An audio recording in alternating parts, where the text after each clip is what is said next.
biggest day of Sheetal's life. Her wedding day. She was getting married, with the consent of all her family members, to her college love, Aman. She was looking very beautiful in her wedding attire. When she opened her best friend Anu's gift, she became very emotional seeing it. What was the need for all this? It must have been so expensive. Anu smiled softly.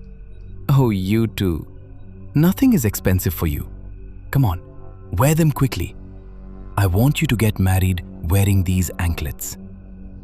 Sheetal wears the anklets very happily. That's why Sheetal's sister-in-law comes to the room to call her. Sheetal, the wedding procession has arrived, and you both are still talking. Then suddenly, she notices the anklets. And what are you wearing?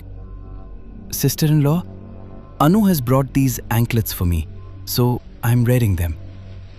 Oh, but aren't these anklets different? Why are there so many black pearls and black thread wrapped around the anklets? I think the thread must have come in the middle while packing. But what difference does it make? It's just a thread. Come on, let's go. Let's not make the groom wait too long. Sheetal quickly wears the anklets, and her sister-in-law and Anu take her to the stage. After completing all the rituals of the wedding, Sheetal leaves. When she reaches her in-laws' house, her mother-in-law was standing with a plate of aarti. But as soon as she tried to perform aarti for her new daughter-in-law, the lamp suddenly went out. Oh God, this is a very big bad omen. How did the lamp go out on its own without any wind?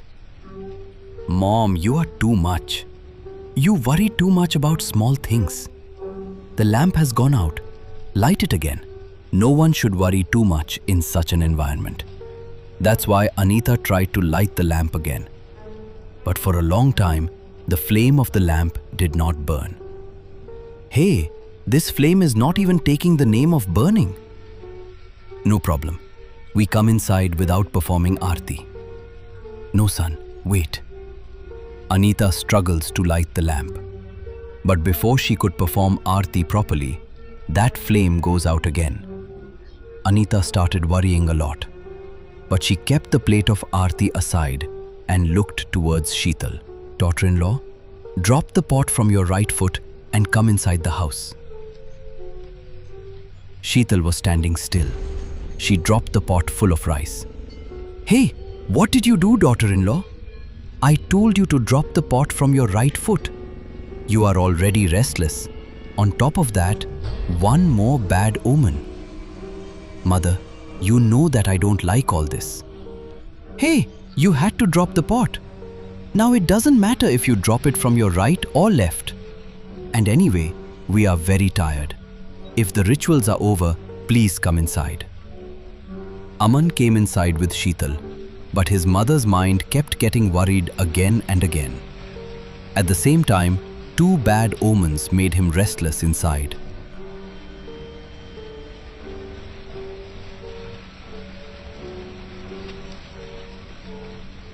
Sheetal broke the veil in her room and sat quietly on the bed.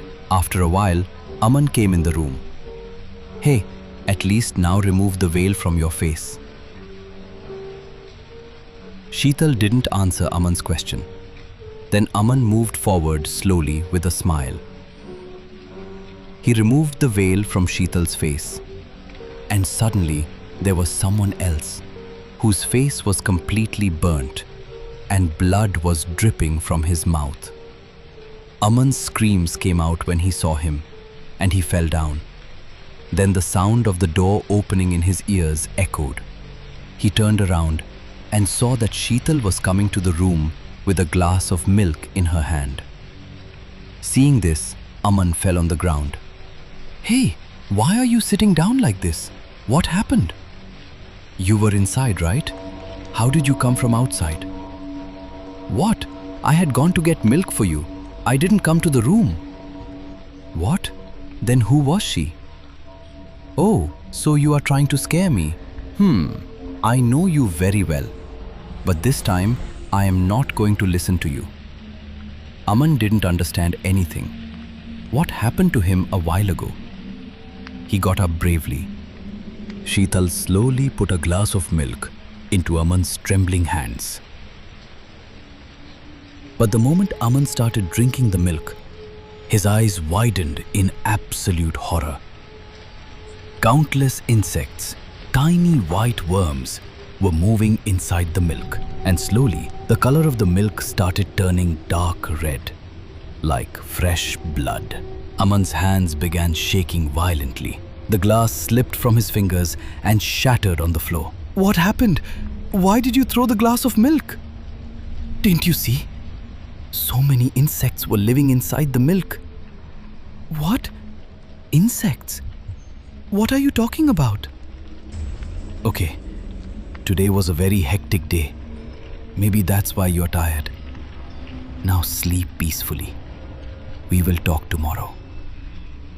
Saying this, Sheetal gave Aman a strange smile. Not a normal smile. A cold, lifeless, terrifying smile. Aman couldn't even look at her anymore. His entire body was trembling in fear. So he quietly closed his eyes and lied down beside her. But sleep was far away from his eyes. He kept changing sides again and again. His heartbeat echoed loudly in his ears. Then suddenly, he heard a strange hissing sound, very close to his ears, like a snake whispering in darkness. Aman immediately opened his eyes. Sheetal was not on the bed, but the hissing sound was still echoing around him. Slowly, another sound mixed with it. Water flowing continuously from the bathroom tap. Aman swallowed nervously.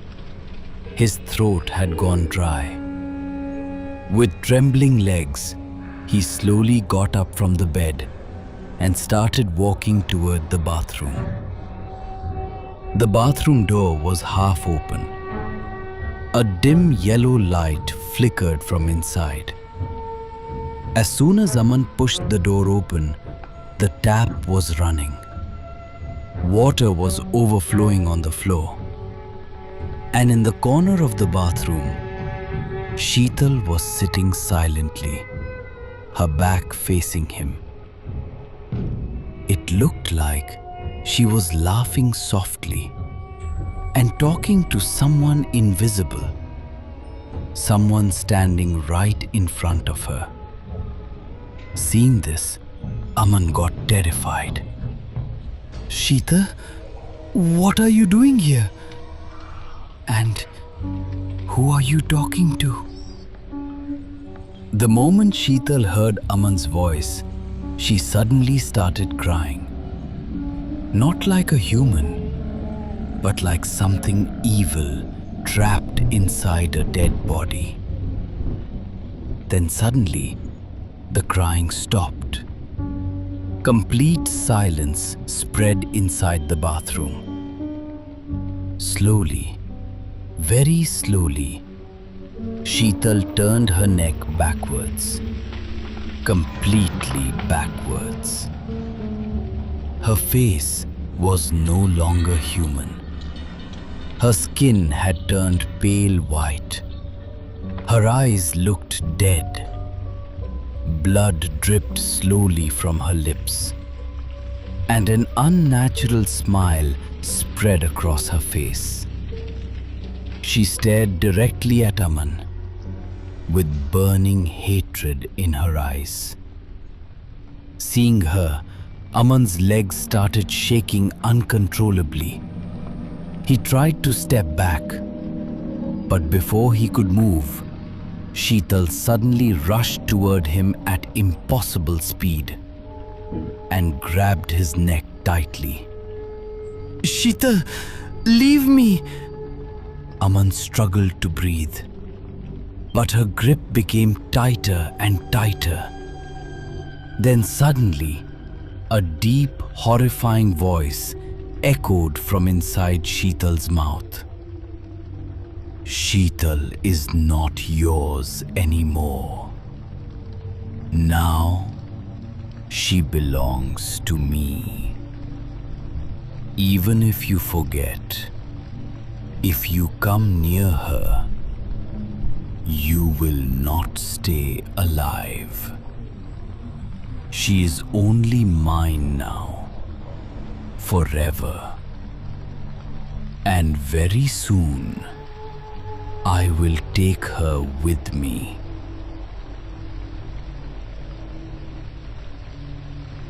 Hearing those words, Aman's eyes filled with terror.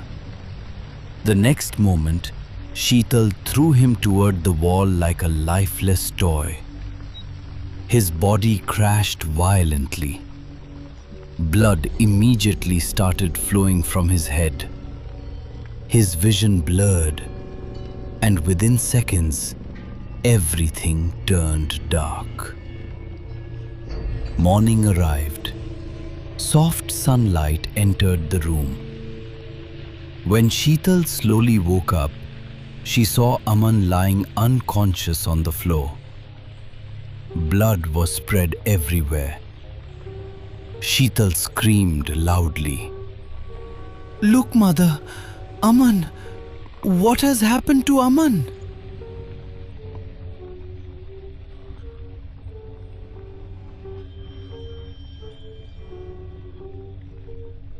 Sheetal lovingly picked up a bite of food and moved it toward Aman. But Aman immediately pushed her hand away in fear. "What are you doing? And why are you behaving like this with me?" Aman looked terrified. Slowly, Sheetal again picked up another bite and moved it toward Aman's mouth. This time, Aman silently ate it. But the moment he lifted his eyes, a terrible shadow appeared behind Sheetal. A dark human figure, standing silently, watching Aman angrily. Aman's breathing stopped. His eyes widened in fear, but within seconds, the shadow disappeared. And then, the same horrifying smile spread across Sheetal's face again. Aman became terrified. Without saying anything, he immediately ran out of the room. "Aman, what happened to you? Why are you running like this? You look like you've seen a ghost." "First, he's already scared, and on top of that, you talk like this. Girls these days seriously have no understanding." Hearing Anita's words, Sheetal's expression suddenly changed. Her eyes filled with anger. She clenched her fists tightly and slowly walked back toward her room. "This old woman is becoming a problem. I think we will have to remove her from our path." That night, everyone was asleep. Out of fear, Aman slept beside his brother Rahul. Around 1 o'clock at night, Anita suddenly heard a strange creaking sound, like someone slowly scratching wood. "What strange sound is this?" Anita slowly got up from her bed and stepped outside her room. The sound was coming from the kitchen. As she reached the kitchen, she noticed the window was wide open. Cold wind entered from outside, and near the window, Sheetal stood silently, looking into darkness. She was laughing softly, talking to someone outside the window. Who is she talking to at this hour? The moment Sheetal heard Anita's voice, she suddenly stopped. Everything became silent. Slowly, very slowly, Sheetal turned around. Her face looked completely dead. White skin, dark hollow eyes, lifeless expression. Anita screamed loudly. "What is happening to you, daughter-in-law?" At that moment, Anita understood. Something evil had possessed Sheetal. Immediately, she removed the Rudraksha bracelet from her wrist and slowly started walking toward Sheetal. Then Anita started chanting mantras loudly. "Shut up, old woman! Stop chanting! If you don't stop, I will silence you forever. She belongs only to me, and no one can take her away from me." Anita's body trembled with fear, but she did not stop chanting. Gathering courage, she tried putting the Rudraksha bracelet onto Sheetal's hand. Suddenly, a black cat jumped inside through the window and struck Anita's hand violently. The bracelet flew away. Anita lost concentration for 1 second, and in that single moment, Sheetal attacked her. But Anita gathered courage again and started chanting the mantras even louder. Sheetal screamed in pain and rage.